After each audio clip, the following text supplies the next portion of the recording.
ஐயா வணக்கங்க ஐயா. ஐயா வணக்கம்யா. இன்னைக்கு கையில கரிசலாங்கண்ணி வச்சிருக்கீங்க. ஆமாய்யா. இதனுடைய மூலிகை பயன்கள் என்னென்ன விதமான பிரச்சனைகளுக்கு நாம இத தரலான்றது சொல்லுங்க ஐயா.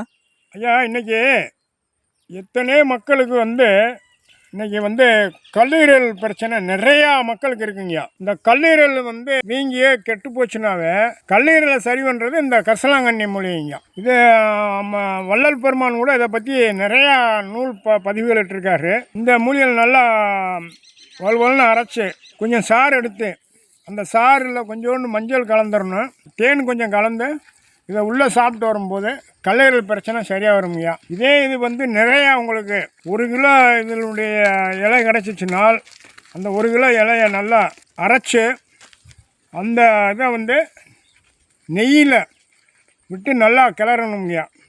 நெய் விட்டு கிளறி பனங்கல்கண்டு அல்லது பனை வெல்லம் சேர்த்து நெய் ஊற்றி தான் காய்ச்சணும்.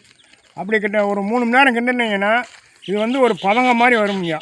அந்த பதங்கத்தை எடுத்து ஒரு மாதம் 2 மாதம் சாப்பிடும்போது நரம்பு வீக்கமாக இருக்கிறது பூராமே சரியாயிருங்கய்யா. இது மிகப்பெரிய ஒரு பொக்கிஷன், கல்லீரலுக்கு அருமையான ஒரு பொருளுங்கய்யா.